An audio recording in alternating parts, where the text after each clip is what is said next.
Okay, let's start with Geeta Dhyana.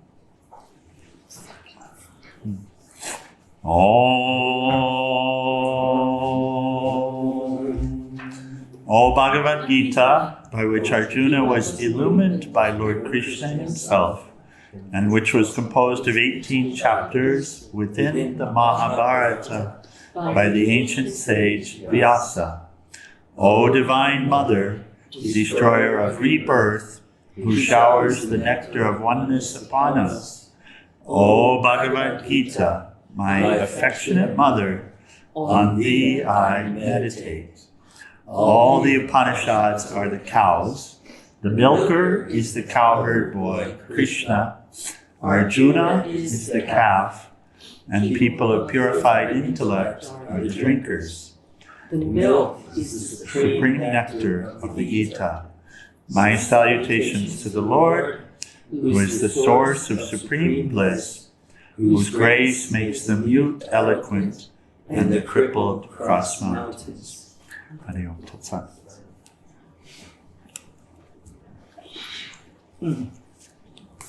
Okay. So we pick up with 30. Here we go.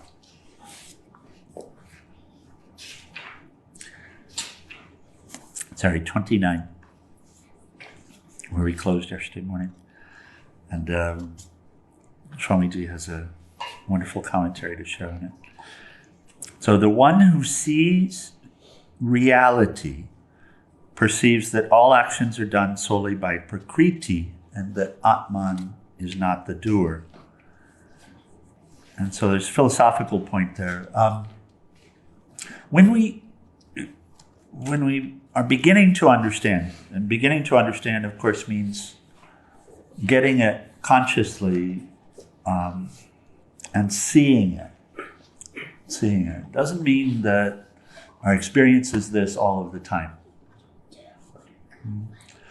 It means that we understand it and we've come to see that it's true, what's being shared. So that prepares us for nididhyasana, which is the practice of it. And so Swamiji's commentary really relates to the practice. And this inner practice of how do I stay in this place, or how can I reinforce it? So he says, this is a beautiful shloka. In simple words, your true self, capital S self, is the actionless witness. You are not part of all of these actions. It is the Prakriti, the manifested part of the real you, that performs all the actions. When you wake from a deep sleep, you know you have slept, and you say, I slept very well. How can you know that? Because you are the constant knower, the witness. Everything else is the known. If you just reflect on that again for a moment,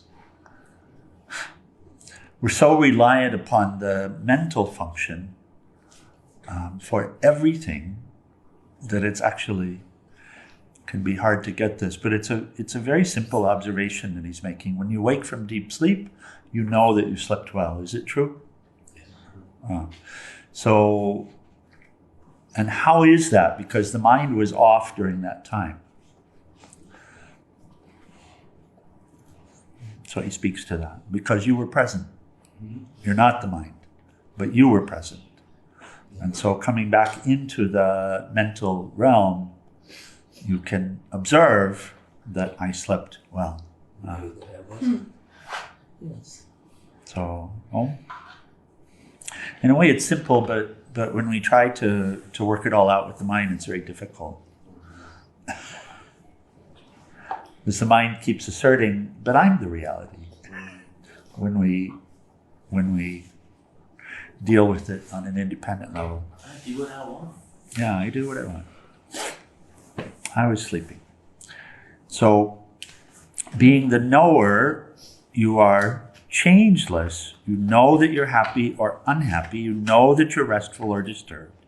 You know that you profited or you lost. You know that you are angry. So, again, if the real you were angry, how do you know that? The knowing part isn't angry. Yeah. And the knowing part isn't happy or unhappy either, which is how you know that you're happy or not happy. And this is, we were having some conversation with dear Gayatri a couple of days ago as we were diving into this, and she's speaking of a state of mind and how disturbed the mind is at a particular point in time, but she also observed, but I feel fine. Which is an interesting observation. And that's really when this starts to become the lived reality. So he says, the knowing part isn't angry. Does this make sense to you? He asked, does this make sense to you? So, does it? Yeah. He says it's very subtle. It is very subtle. It's very subtle. This is a kind of realization that sometimes you try to put your finger on it and it runs away. It's very subtle. But it's something to come back to and something to work with. He says it's subtle, but if you understand it, you'll never need a psychiatrist. And then he gives this example. He says you wouldn't go to one and say, I'm unhappy, I'm disturbed. Instead, I'm not disturbed, he quotes, I'm not disturbed, but my mind seems to be disturbed. If you can't repair the mind yourself, you might just put it in someone's hands and say, please fix it. When I come back, when can I come back to get it? Like the car, right? When can I come back to get it? You fix it, I'll leave it with you. And when can I come back and get it when it's okay? Or if you don't want to leave it there, just stay while the doctor makes the repairs and take it back with you. But you don't need to be affected by the problem. If you really understand this with your heart, you can always be happy and peaceful. Even in the midst of calamity or terrible sorrow, you can say, ah, yes, poor mind, so sad. Well, what can I do? You have made some mistake and now you're facing the result. At that point, you can tell the mind, I told you not to do that. You were mad for it. You were attached to it. Now you say you lost it and you're disappointed. I told you that would happen. You see what he's doing? Perplexed? It's a healthier way to talk to oneself. Yeah, he's talking to the mind.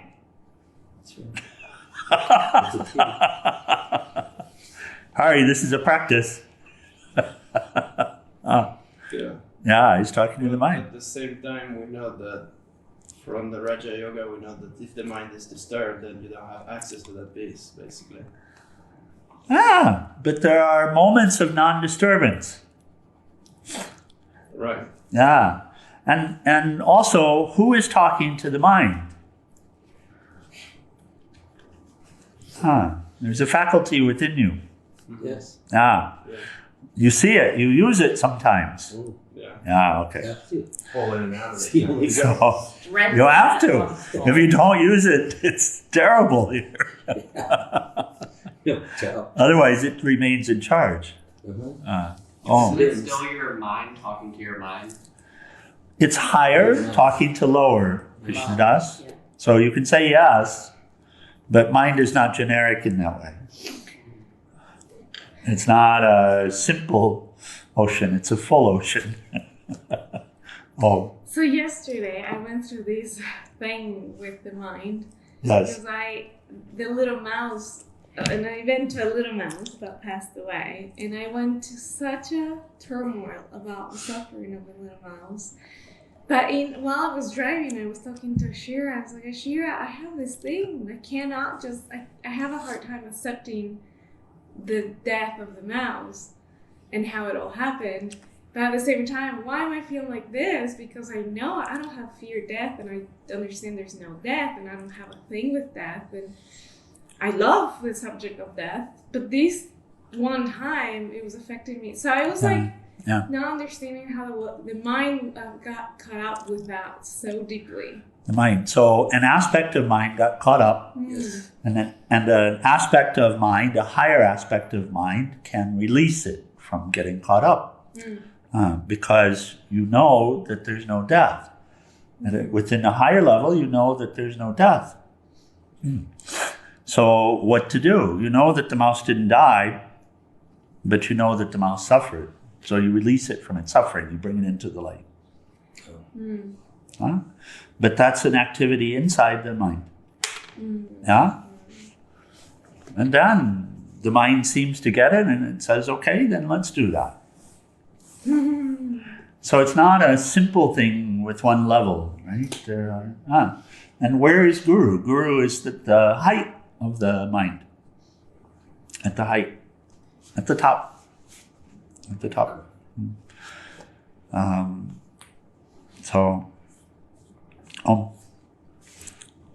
at some level, it's conscious mind talking with, but where is the conscious mind getting its instruction? Where is it pointing? Yeah.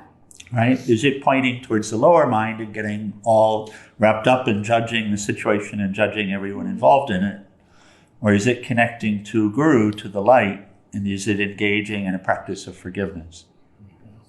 Is it choosing to forgive? Is it choosing to let go? See, all of this is within this realm. But out of the realm is the Guru. The knower is the Guru. The knower is the Guru. The permitter. Remember the permitter. It can seem complex, but in terms of how it's actually working, you see it works this way. Right? So the knowledge, the conscience, the light is also right here. And with conscious mind, it's possible to tune to it. And then conscious mind becomes a channel, as it were. And then what's the practice? Then I speak to myself. And very practically speaking, we've shared, this is a practice developed in pilgrimage, but talking up and talking down.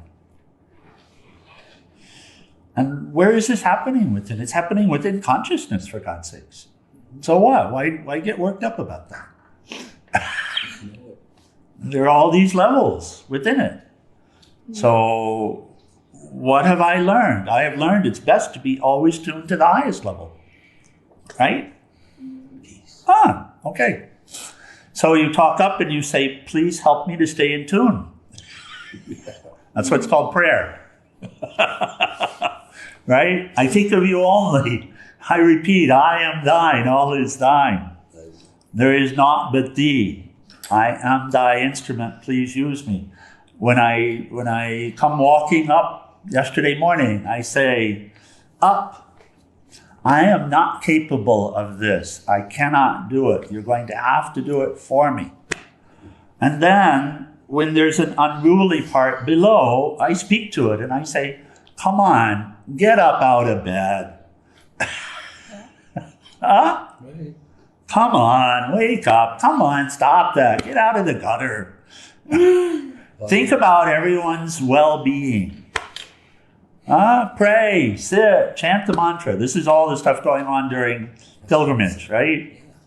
People would look at me and think I'm very peaceful. And sometimes, yes, very peaceful. But sometimes very much wrapped up in all this correction stuff.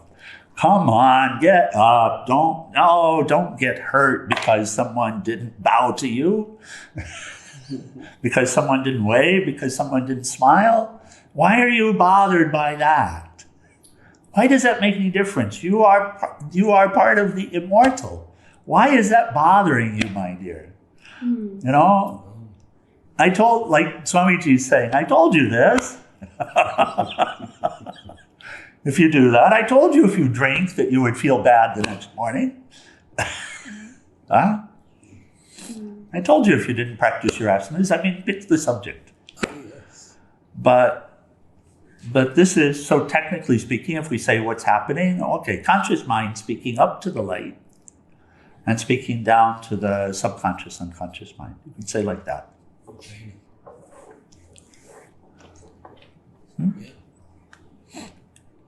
But practically speaking, it's a facility for us, right? It's available to us.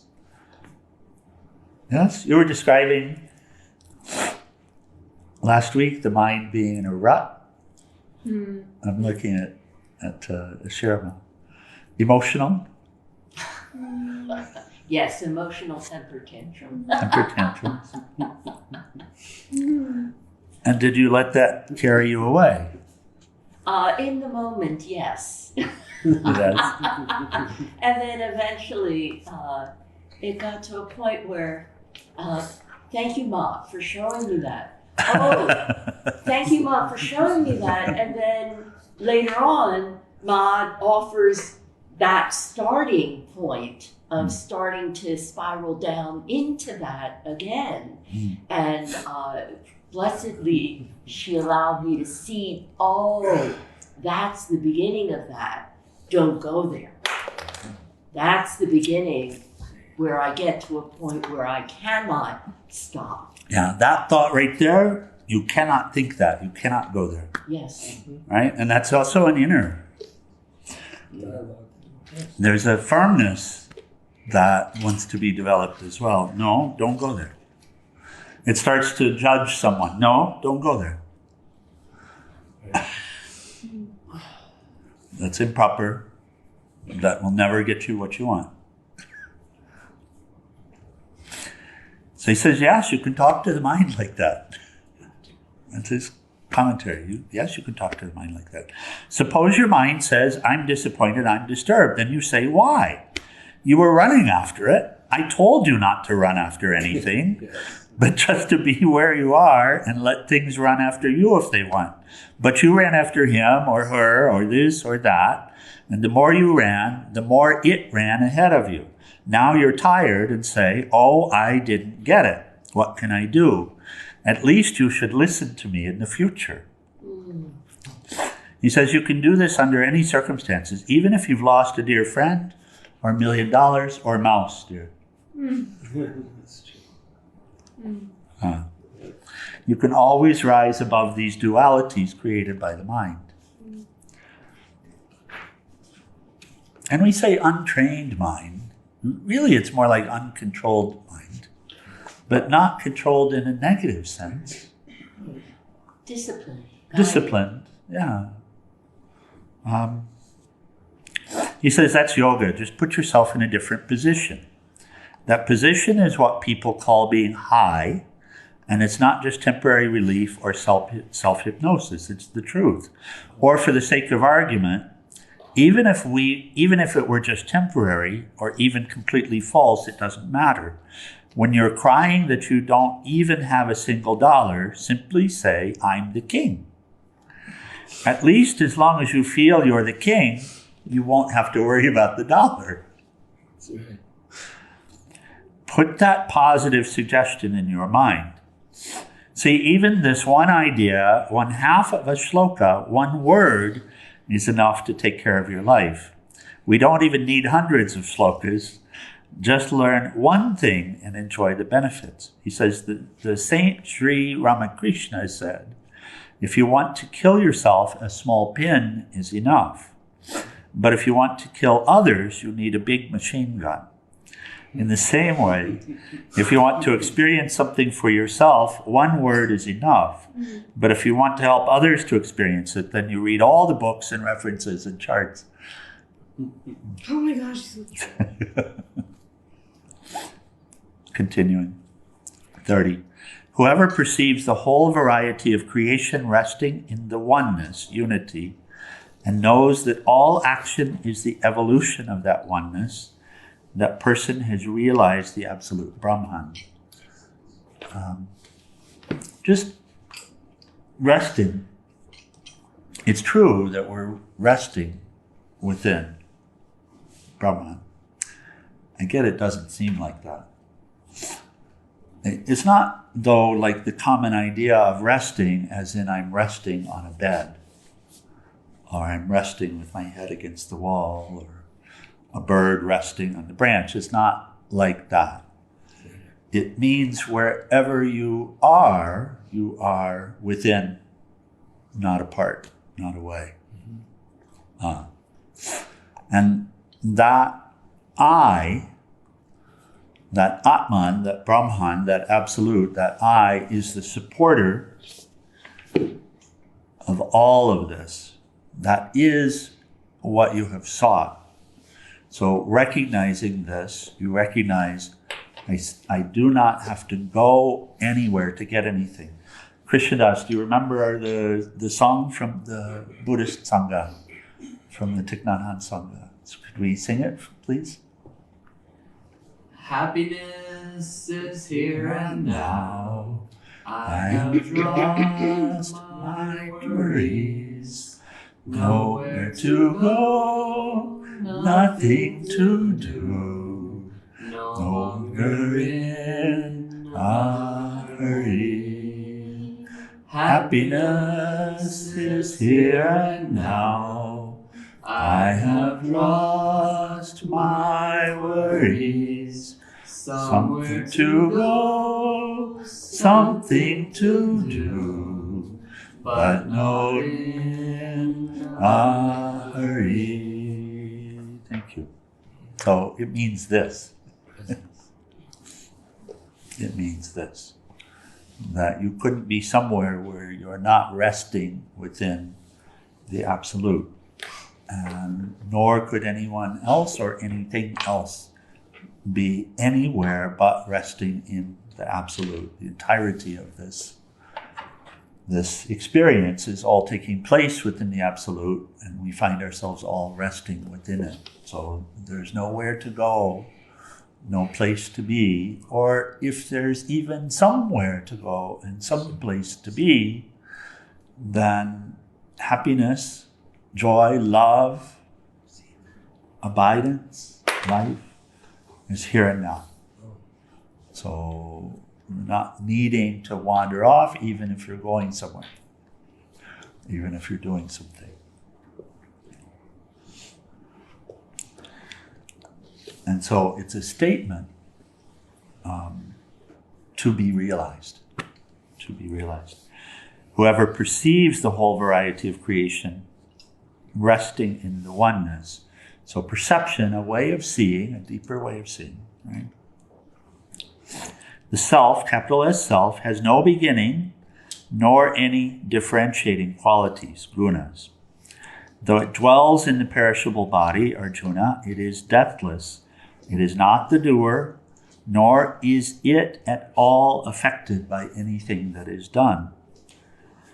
And Umadevi, as you pointed out, this knowledge, when known, won't be integrated knowledge, but you have the opportunity to integrate it through self-talk and action in accordance with it. Right? And then you always know what to do. You never grieve. If someone's suffering, genuinely suffering from a physical perspective, whether it's a mouse or an ant or where they're suffering, then you know what to do, and you're not all caught up in the grief of it. The woe is me. You're able to engage in the proper prayer. You're able to be present. You're able to encourage because you know something about it. And you also know what we call death is. It's simply the separation from this mortal. But you are immortal. The mouse is immortal. Everyone is immortal. But yes, there's fear. Yes, there's all of this at this time. And so then you know what to do. Right? Then you say a prayer. You bring it into the light. You always visualize in a positive, beneficial way like this. But you're not distracted and disturbed by it if you use the knowledge. If you live it. You see?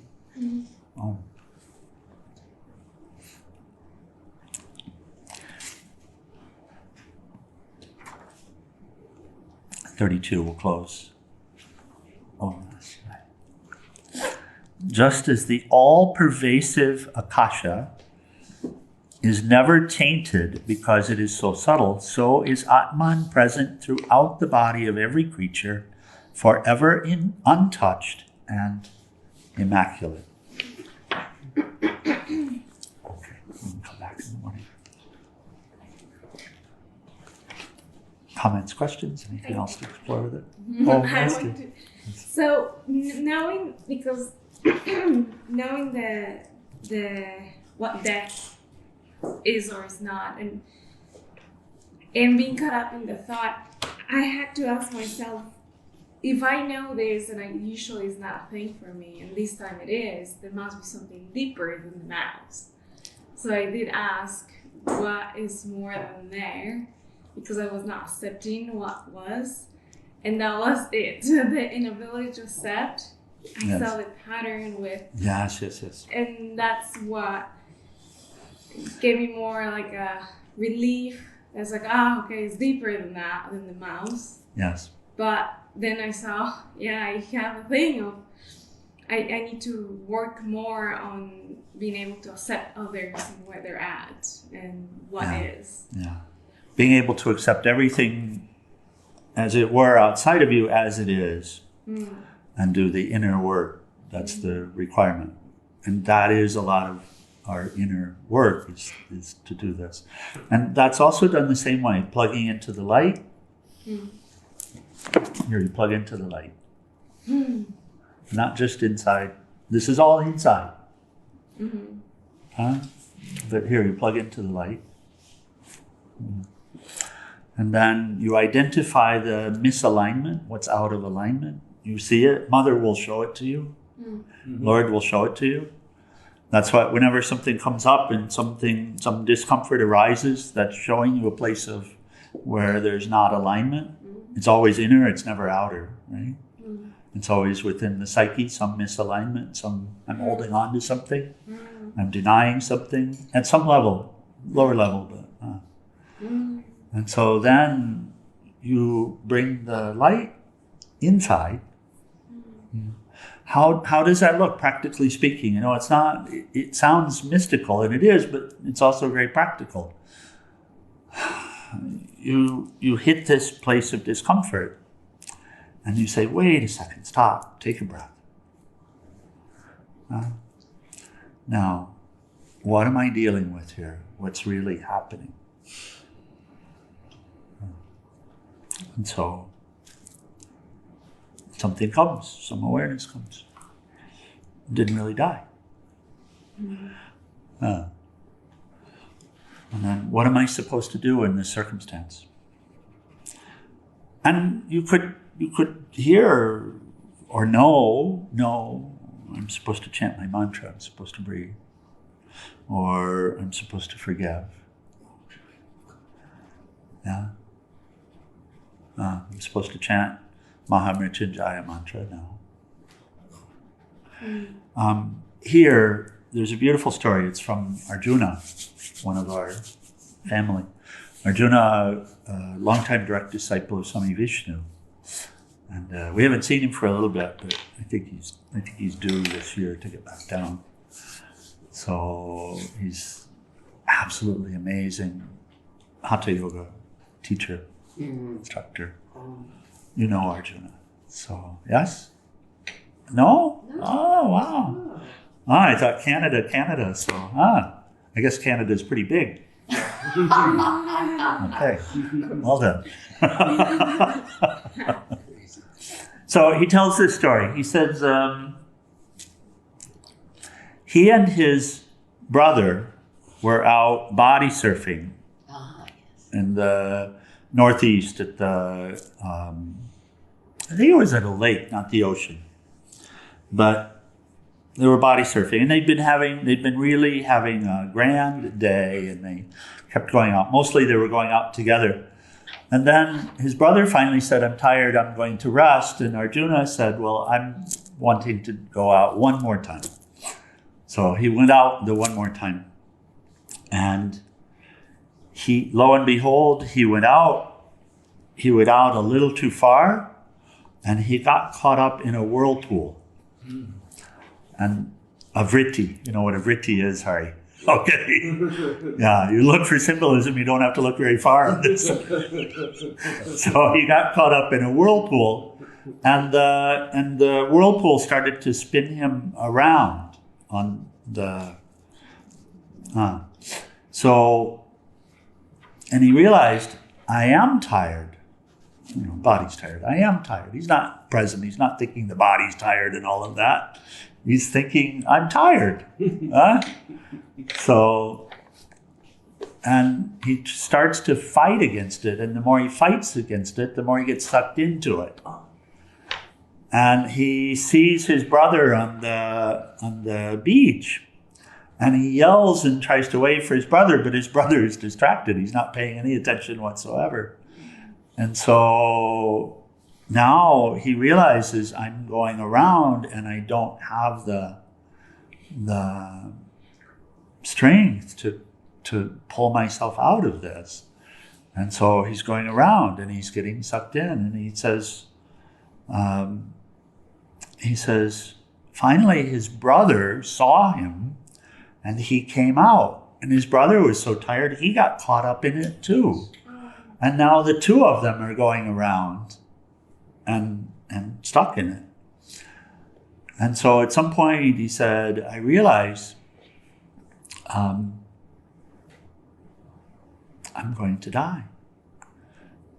And he says to himself, I never knew when it would happen, but I guess I knew it would happen.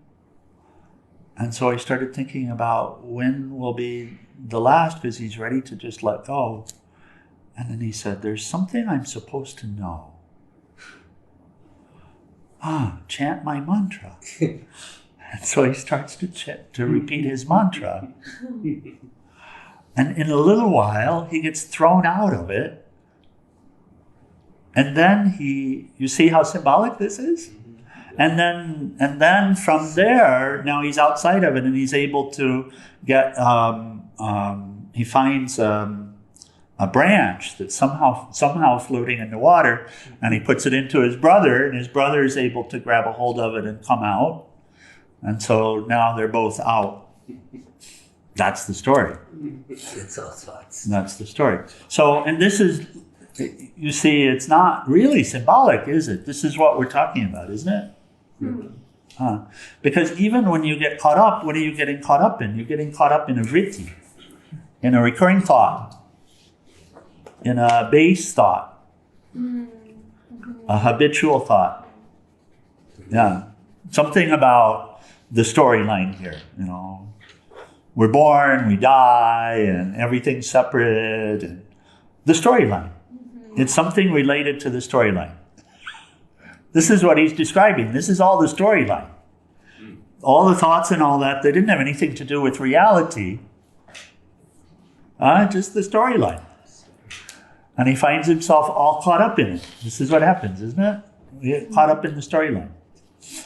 And then somehow, why is there an awareness of something I'm supposed to do? Well, you can say practice, but you can also say the light, right? So he'd been practicing mantra, and so practice certainly helped there to be awareness of that. And then he asked the question, what is it I'm supposed to do? Now, what happens when you ask the question? So the answer came. And so he started chanting the mantra. This is all within the mind, right? Yeah. And then, now, if you subscribe to the idea, the false notion that we are this body, then you could say, well, he was saved. But really, what you see is he was saved simply by remembering at the time of death to chant his mantra. And there was also a physical aspect of that. And so whenever you remember the truth, you're saved. You see. And then you can help others. And then you can help others. But he couldn't, as long as he was also in the whirlpool. Yeah, that's it. As long as he was caught up in it, he couldn't help himself, he couldn't help anyone else. But as soon as he remembered the truth, then he's saved. And this is true for every single one of us. As soon as you remember the truth, I am not this body, I am immortal. I am soul. What's happening here, it doesn't affect me. I can step back from this situation. I can observe it, and I can know what to do. And I will be unaffected by it. But I have the capacity to do good. I have the capacity to be of service. I have the capacity to be beneficial. See? I don't know everything, but I can ask. what should I do now? And if I ask, what should I do now? I'll hear. So, very practical, right? There was the physical manifestation of it, and the physical manifestation, it may or may not come. But the saving doesn't have to do with what's happening outside. Right? The saving has to do with connecting to the light. And that whole process, it becomes more and more integrated the more we do it, right? And then finally, you're called a wise one. And the wisdom is simply remain connected. Dear, we stay connected. We don't drift away. We don't get caught up in all this stuff. This is this self-talk. Huh? And the more you are able to make these choices, then the more it becomes a current moment conscious activity where you're not carried away, where you see, and how does that go? How does it go down? Step by step. It goes down step by step, right? You catch, oh, this is how it starts. How can you catch that? Because it'll happen again. The universe will keep playing back all of the pitfalls, all of the ways that we've gotten caught up in the karma. This is, it'll keep playing it all back. And so we have the capacity then to see it earlier and earlier. And then finally to live in the Zen moment, which is not to be carried away anymore. Then you're called a saint by someone. But you won't think of yourself that way.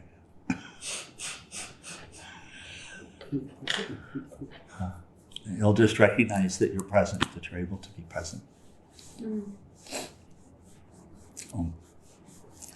Okay, let me close. Beautiful question. Thank you, dear.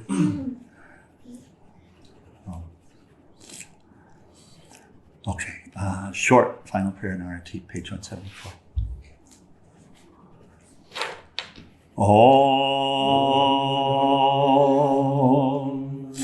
Om Trayambakam Yajamahe Sugandhim Pushtivardhanam Orvai Rukameva Bandhanan Mritor Mukshyaman Mritat Om Trayambakam Yajamahe Sugandhim Pushtivardhanam Orvai Rukameva Bandhanan Mritor Mukshyaman Mritat Om Trayambakam Yajamahe Sugandhim Pushtivardhanam Orvai Rukameva Bandhanan Mritor Mukshyaman Mritat Om Shanti Shanti Shanti.